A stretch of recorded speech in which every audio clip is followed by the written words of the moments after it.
কাল রাতে হাজব্যান্ড কাছ থেকে আসার পথে খুব বড় সাইজের একটা ফুলকপি নিয়ে এসেছিল। তো ফুলকপিটা দেখে আমার খুব ভালো লেগেছিল, আরও বেশি ভালো লেগেছিল ফুলকপির এই ডাঁটগুলি দেখে।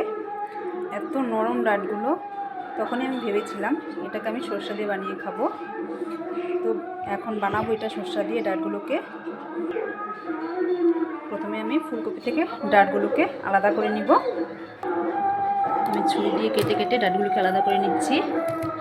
আর আমাদের এখানে কীর্তন হচ্ছে, ওর জন্য কীর্তনের আওয়াজটাও শোনা যাচ্ছে। আমি এভাবে সব ডাঁটগুলোকে আমি আলাদা করে নিয়েছি। এবার এগুলোকে আমি লম্বা লম্বা করে কেটে নিব। ফুলকপির ডাঁটগুলো আমি এভাবে লম্বা করে কেটে নিয়েছি। আর পাতাগুলো কিন্তু আমি রেখেছি, যেহেতু পাতাগুলো একদম নরম রেখেছি। এবার আমি এটাকে হালকা একটু সিদ্ধ করে নিব। আমি ফুলকপির ডাঁটটাকে সিদ্ধর জন্য বসিয়ে দিয়েছি। এর মধ্যে সামান্য একটু নুন দিয়ে দিব। এটা সিদ্ধ হতে হতে আমি বাকি সবজি কেটে নিব। ফুলকপি ডাঁটের সাথে আমি সিম আর আলু দিব, এর জন্য আমি সিম আর আলু নিয়ে নিয়েছি। এবার এগুলোকে আমি কেটে নিব। আলুটাকেও আমি এভাবে লম্বা করে কেটে নিয়েছি, আর সিমটাকে একটু বড় বড় কেটে নিয়েছি। এবার চলো এগুলোকে ধুয়ে নিই। ফুলকপির ডাঁটগুলো আমার ভালো করে সিদ্ধ করা হয়ে গিয়েছে। এবার জল থেকে তুলে নেব। ফুলকপির ডাঁটগুলোকে আমি সিম আলুর সাথে একসাথে রেখে দিয়েছি। এবার এগুলোকে আমি ভেজে নেব। এখানে আমি কড়াই দিয়ে দিয়েছি তেল। এবার তেলে আমি ফোড়ন দিব, কালো জিরে আর শুকনো লঙ্কা। ফোড়ন আমার ভালো করে ভাজা হয়ে গিয়েছে। এবার এর মধ্যে আমি আলু, ফুলকপির ডাঁট আর সিম দেব।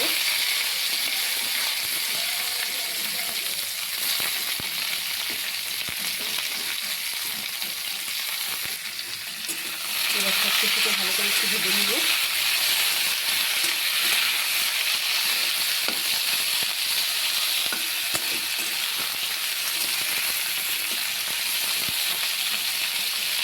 সবজিগুলো আমার ভাজা হতে হতে আমি মশলা একটা করে নেব। এখানে আমি গোটা সরষে আর শুকনো লঙ্কা ভিজিয়ে রেখেছি, এটাকে আবার পেস্ট করে নেব। এর সাথে আমি দিয়ে দেবো দুটো কাঁচা লঙ্কা। এবার এটাকে পেস্ট করে নিব। মশলাটা আমার পেস্ট করা হয়ে গিয়েছে, আর এদিকে আমার সবজিটা ভালো করে ভাজা হয়ে গিয়েছে। এবার এর মধ্যে আমি পেস্ট করে রাখা সর্ষে, কাঁচা লঙ্কা, শুকনো লঙ্কা বাটা দিয়ে দিলাম। এবার সেখানে কিছু গুঁড়ো মশলাও দিয়ে দেবো হলুদ গুঁড়ো, দিয়ে দেবো সামান্য একটু জিরে গুঁড়ো, আর দিয়ে দেবো একটু নুন। এবার সব কিছুকে ভালো করে আমি মিশিয়ে নেব।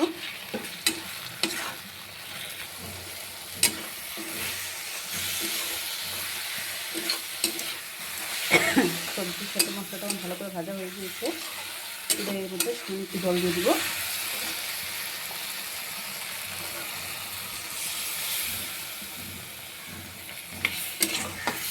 এই রেসিপিটি কিন্তু গরম ভাতের থেকে বাসি ভাতের সাথে খেতে বেশি ভালো লাগে। এই ঠান্ডার দিনে সকালে বাসি ভাত আর এই ফুলকপির ডাঁট সর্ষে দিয়ে খেতে অসাধারণ লাগে।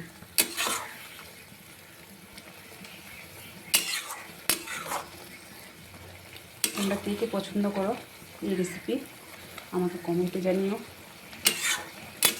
এবার এটাকে আমি কিছুক্ষণের জন্য চাপা দিয়ে দেবো।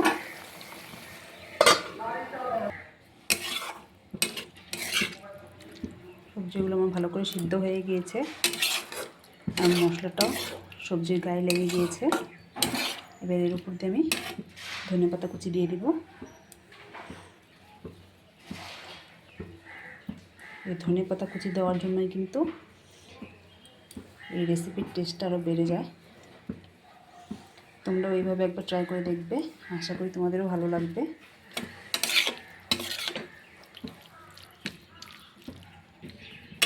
ফুলকপির ডাঁট সর্ষে দিয়ে আমার রেডি। তোমাদের আমার এই রেসিপি কেমন লাগলো আমাকে কমেন্টে অবশ্যই জানিও। টাটা।